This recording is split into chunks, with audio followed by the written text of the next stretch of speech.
Hi everyone, thanks for listening to all my presentations. Today I'll be talking about a familiar medication called prednisone. Prednisone. Some call it prednisone. Let me make certain clarifications from the onset. Prednisone, when taken per oral, will pass through the liver for metabolism. We call that first pass effect because it's going to affect the dosage and everything like that. The liver would then metabolize it into prednisolone. So there is a difference between prednisone and prednisolone. The prednisolone, that is the metabolite, will be able to cross the cellular membrane to exert the therapeutic effects. So get that right. If you have prednisone and it's taken per oral, that is not the form that will affect the therapeutic reason for taking the medication. It is prednisolone, and it's the liver that will help us get that. So it will be metabolized by the liver to prednisolone. And some will say, but there's prednisolone on the market. Yes, you're right. So in liver pathology, you can use prednisolone. Why that? You don't need further metabolism by the liver anymore. In healthy liver, like majority of the people, you can choose prednisone or prednisolone, but majority of the doctors will go for prednisone in healthy individuals with good liver. It could be Detasone by brand name or prednisone intensol. Some people will get across Rios, Apple prednisone, Teva prednisone, or Winpred, depending on your jurisdiction or your geographical location.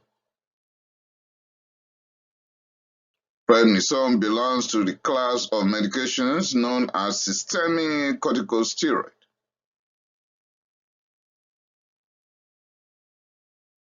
It could appear in various forms, but per oral, could be tablet delay release, like in Rios, at 1 milligram, 2 milligram, or 5 milligram, or tablet per oral as Detasone at 20 milligram, or generic at 1 milligram, 2.5, 5, 10, 20, and 50. Winpred could be available as tablet per oral at 1 milligram. It could be in form of solution to be given per oral, generic 5 milligram per 5 ml, and you can have containers taking as much as 120 mils or 500 ml. Could also be in form of concentrates that should be given per oral, and you could find that as prednisone intensol as 5 milligram per ml. And tablet therapy pack per oral could be generic as 10 milligram or 5 milligram. Administration. We give prednisone per oral. You can administer prednisone after meals, or with food, or with milk to decrease gastrointestinal tract upset. Don't be confused. Some would have listened to some presentations by me on some medications, right? And I would have advised give space between food and the medication. That is, maybe 1 or 2 hours before you administer the medication and the food, before or after. This time around, the advice is take this medication with food or with milk. Why that? To prevent gastrointestinal tract upset, including peptic ulcer disease. As a matter of fact, you can give antacids between meals or before giving your prednisone to prevent peptic ulcer disease. Delay-release tablets of prednisone should be swallowed whole. Don't chew this at all, and use only the provided calibrated dropper for the oral solution and the concentrate. Follow the protocol in your jurisdiction. Diet. Someone is asking me, what's your business with diet when I need just to take that steroid for the asthma or COPD that I have? Oh, don't worry, don't be upset yet. If you're prednisone for a long period or for a long time, then you have to watch out for certain things. Your calcium level, your phosphorus, your folate, vitamin D, vitamin C, and pyridoxine. You have to let your doctor help you to assay for the concentration of some of these things, and then have dietary intake that will replace them. Sodium and fluid intake should match what your body will name based on laboratory report that your doctor will get. Why that? Prednisone, as we will learn in the course of this presentation, can retain fluid and sodium, and that may be detrimental to your health. Potassium level will be assayed. You will be told the report, and your doctor will help you to increase it because you are likely going to be dealing with low level of potassium. Uses.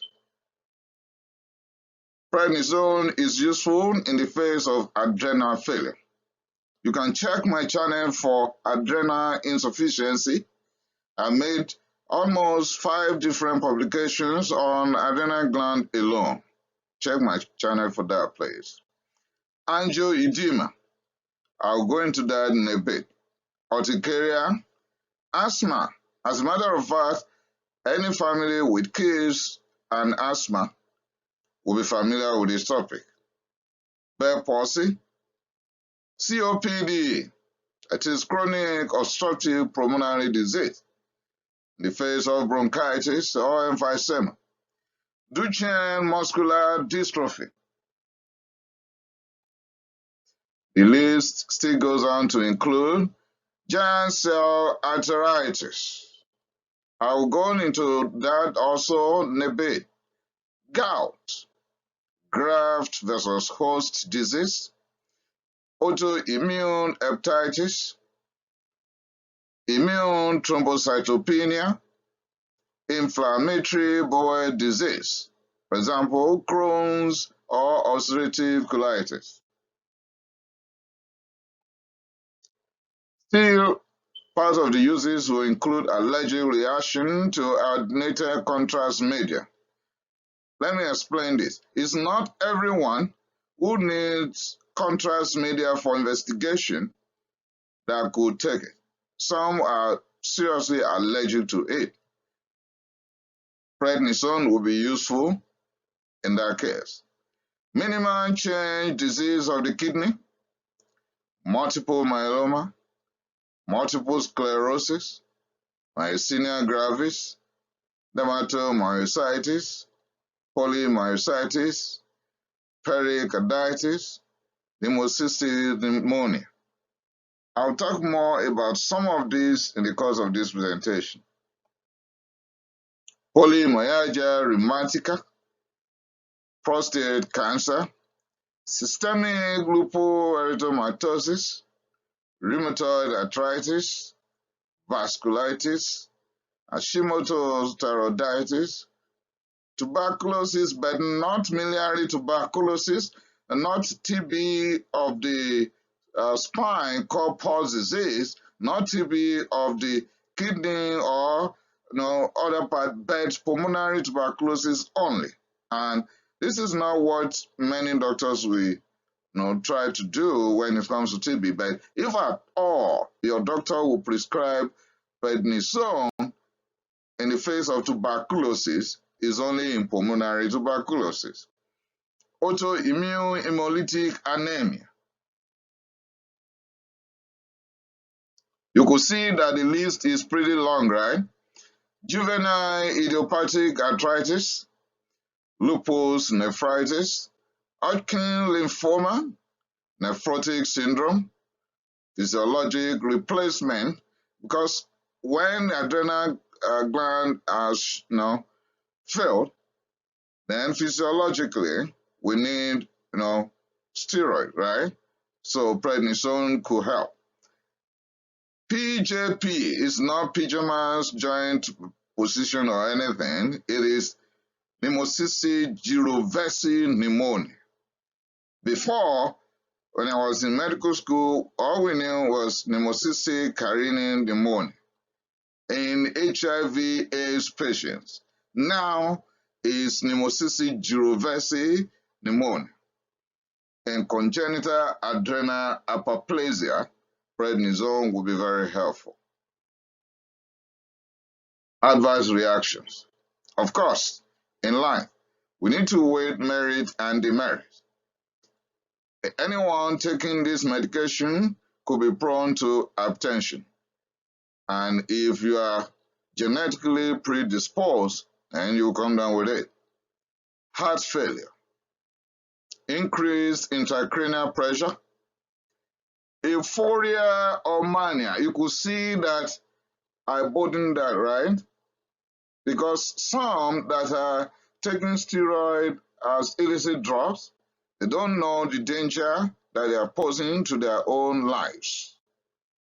They could come down with hypertension, heart failure, increase intracranial pressure, and they could become psychotic. They could have mania. The mood will be unstable. They could become depressed, might not be able to sleep at night, and will be sweating profusely. And to those who are injecting, they could have skin atrophy, can even develop urticaria. Part of adverse reactions could be Cushing syndrome. In Cushing syndrome, the individual will have truncal obesity, buffalo arms, striae, hypertension, weakening immunity, diabetes mellitus, and so on. Decreased level of potassium. That is why under the diet, I said your doctor will help you to measure certain electrolyte levels like sodium, potassium, calcium, vitamin D, phosphorus, and so on. And then adjust your diet appropriately. If your potassium is pretty low, they can even give you medications containing potassium to help you. Diabetes mellitus is possible. Now, growth suppression. You could see that I colored it red and I bolded it up already. Why that? When you have kids in your family and they have asthma or they have any autoimmune related conditions like autoimmune hemolytic anemia and so on, and they are on prednisone for a long period of time, your doctor will help by monitoring the growth chart very well. Why that? Prednisone has the capability of suppressing growth in those individuals, that would be children, who still have their epiphyseal plates open, which means not closed yet, which means they've not completed the growth age or period of time. Prednisone could alter that. So there's likelihood of an individual that has not inherited short stature from the parents to grow up to be short, or short stature rather, because when they were growing and they had these autoimmune conditions or asthmatic attack and they've been placed on prednisone for a long period of time, now they will grow up not into the full potential of the height they've inherited from their parents, but they'll become short-statured because they've been on prednisone for a long period of time. Hypothyroidism has also been colored here, but I will not waste your time going into details now as per that because I've published about 4 or 5 different presentations on hypothyroidism alone. check my channel for that. Sodium retention, you don't need that. It's not helpful in the face of hypertension or heart failure. There's likelihood of pancreatitis or peptic ulcer disease. Yeah, like the other time I said, take this medication with food, even with milk, or give antacid before taking this medication, or give antacid between meals, or to prevent gastrointestinal tract ulceration that will give you peptic ulcer disease. Still on adverse reaction, there could be ulcerative esophagitis because it's going to be taken per oral, right? Then it could, like I've just said in the last slide, that there's likelihood of gastrointestinal tract ulceration. So it could happen from esophagus down. Petechiae, Kaposi sarcoma, increased ALP, increased ALT and AST, anaphylaxis, increased infection because it's going to suppress the immunity, aseptic necrosis of femoral and humeral health. You could see that I'm highlighting that also. Why? Some young guys that are indulging in this illicit consumption of steroids and they are taking prednisone could come down with pain at the hip region or pain at the shoulder. Why? Because they could develop aseptic necrosis of femoral head, giving them pain at the hip, or aseptic necrosis of humeral head, giving them pain at the shoulder. Osteoporosis, particularly you are a woman, you are more than 40, getting closer to your, menopausal age, and you are either hurting yourself, taking illicit medication, illicit drugs, taking prednisone indiscriminately, you are likely going to be down with osteoporosis. But if you are taking this medication, due to certain medical conditions prescribed by your doctors will help you, right? They will deal with vitamin D, they will deal with calcium, they will deal with alendronate, and so on. By phosphonin, they will help you with all those. But to those who are indulging in illicit drug addiction lifestyle, they don't know that they need calcium, they need vitamin D, they need alendronate, they need anything to help them to stay out of osteoporosis. They didn't know that. Pathological fracture will occur and rupture of Achilles tendon. Rupture of Achilles tendon. You are a sport person, basketball, or you are an NFL guy, and you are taking steroid indiscriminately. Oh, watch out. Watch out. Okay, steroid myopathy is possible. Vertebral compression fracture. Glaucoma. That could lead to blindness later on. Exophthalmos. Increase intraocular pressure. Cataract. Decrease wound healing when there is poor immunity, right? Now, I colored and avoiding increased venous thrombosis. Increased venous thrombosis. And you know what that could lead to? Pulmonary embolism that could kill very, very fast. Okay, what are the contraindications to the use of this medication? Hypersensitivity to prednisone or any of the components of the formulation. Don't give it. No live attenuated vaccines when immunity is suppressed. And don't give immune suppressive doses at the same time that the individual is on live attenuated vaccines, or vice versa. Meaning, when someone is on immune-suppressive doses of prednisone, no live-attenuated vaccine, or when the person has taken live-attenuated vaccines, no immune-suppressive doses of prednisone. Not to be given in the face of fungal infection. On its own, could lead to fungal infection. Okay? Not in herpes, measles, or chickenpox. Still part of the contraindications will include don't give prednisone in peptic ulcer disease. I've said this just a few minutes ago, right?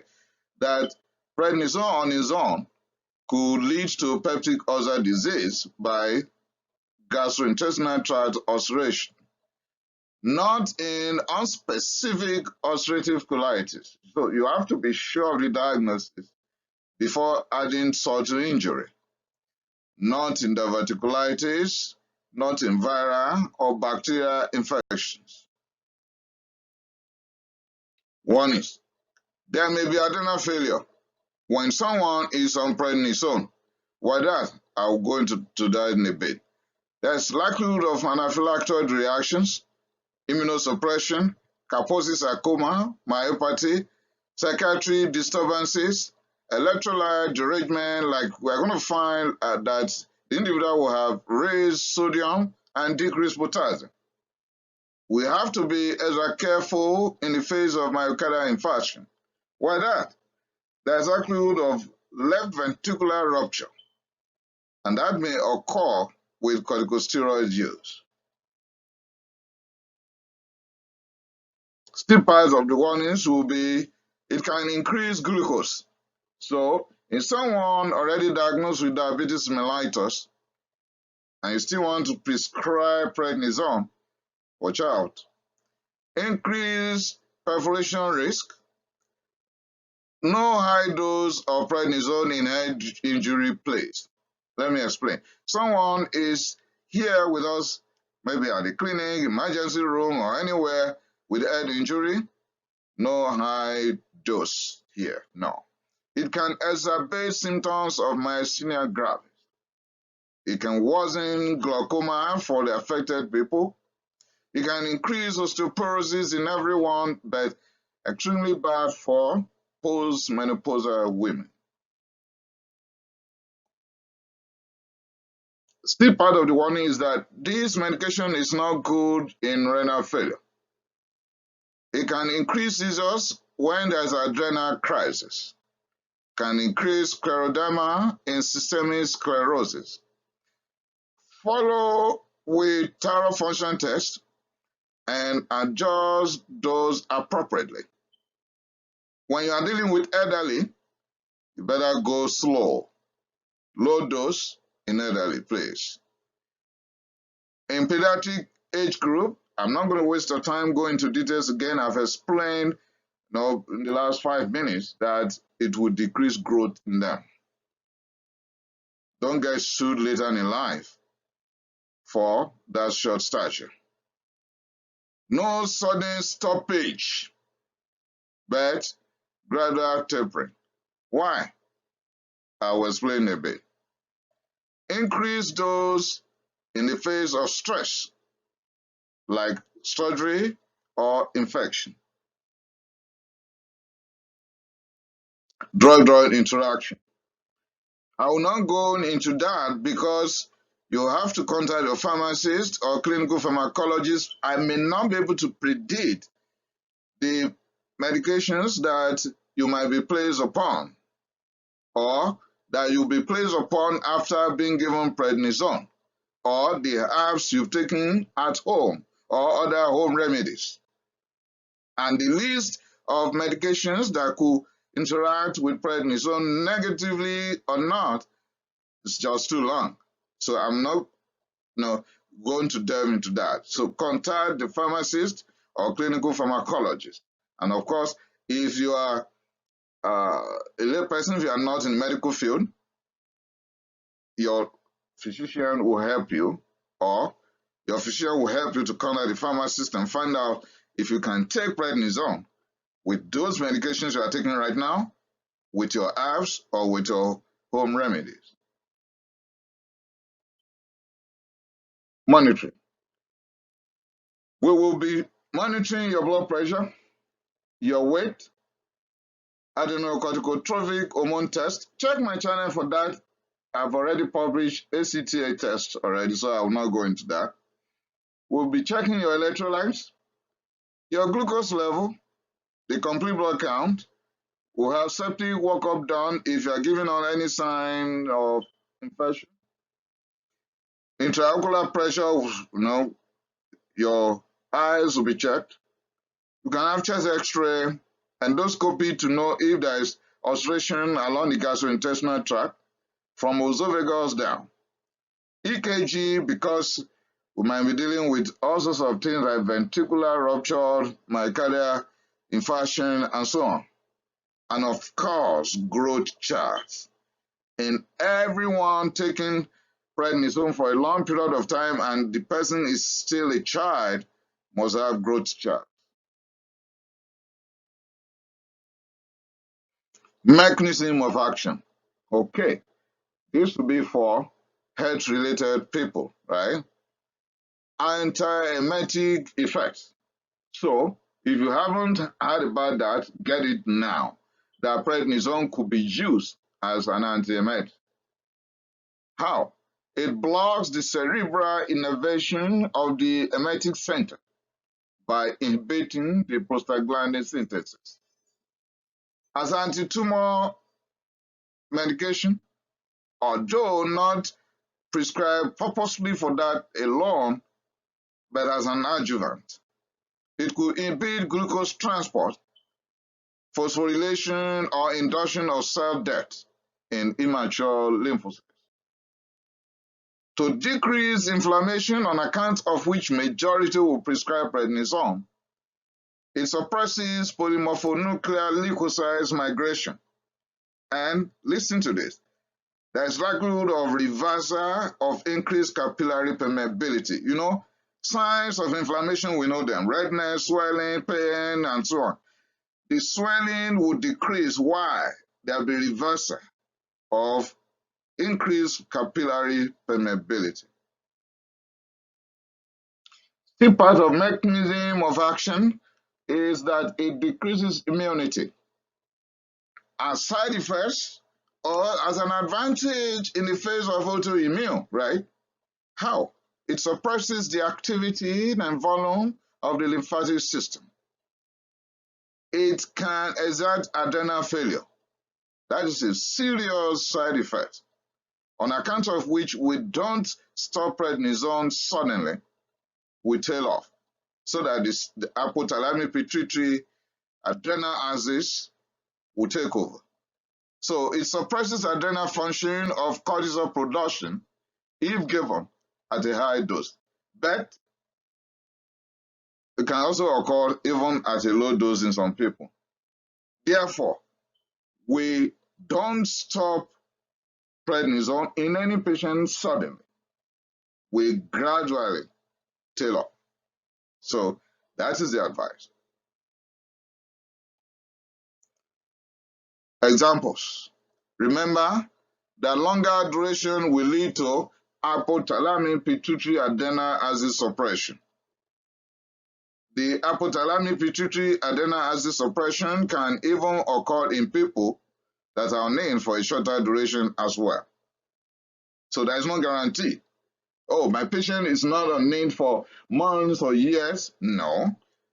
Or, oh, it's because I'm treating giant cell arthritis on account of which this patient is on prednisone for 1 year.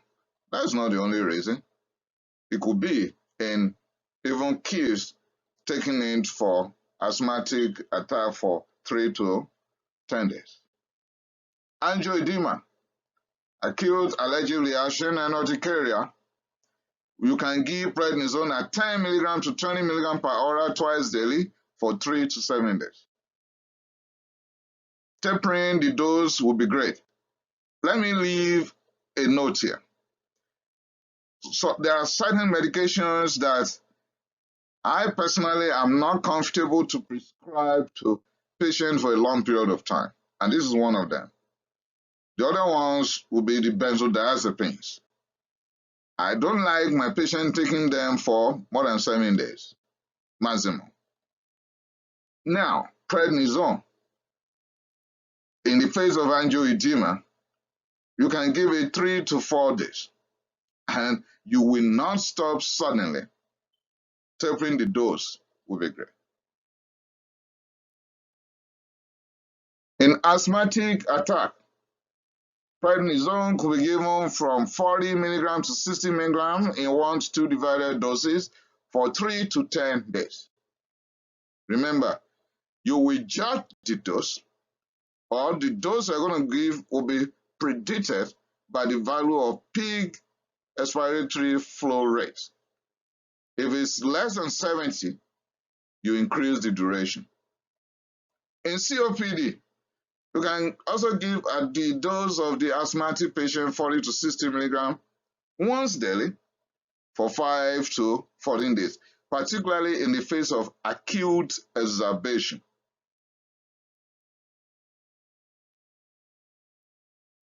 Yes, in giant cell arteritis, the initial therapy will be intravenous methylprednisolone, and then you give the per hora as prednisone, high dose at 1 milligram per kilogram and a maximum of 60 milligrams once daily for 2 to 4 weeks.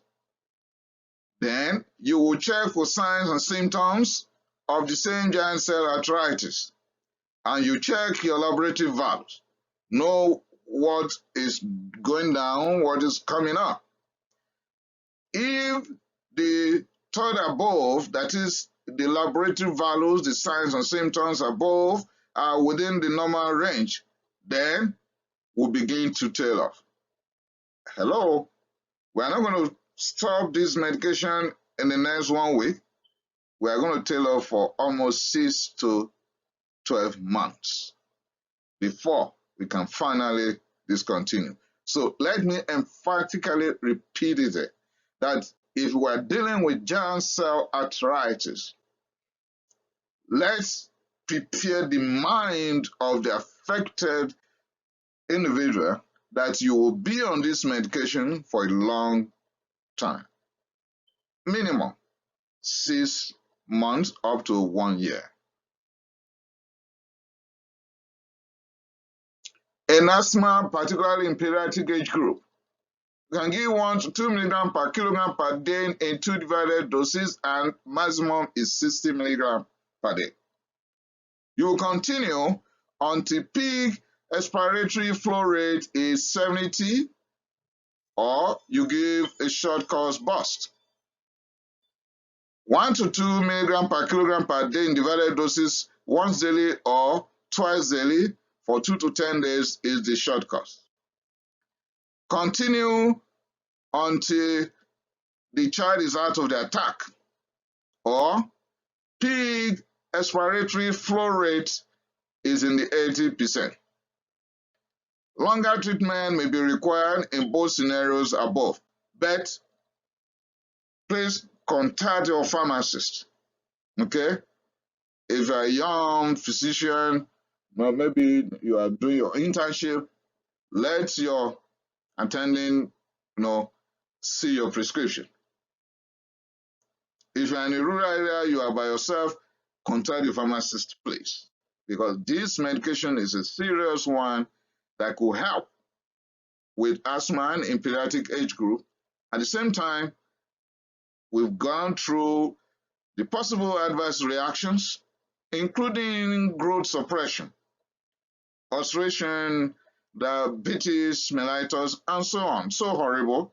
Immune suppression, not just to mention a few. So because of the impact, including adrenal failure, we are not going to stop this medication suddenly. Please carry your patient along with their family members.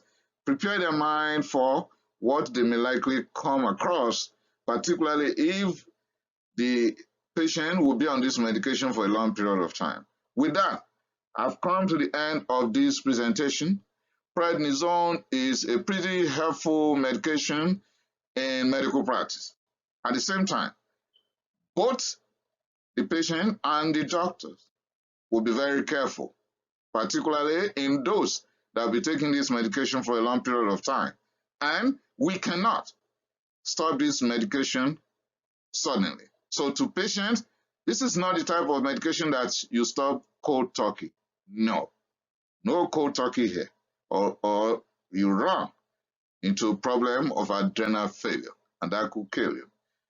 Thanks for listening. Remember to share. Remember to subscribe. I appreciate it.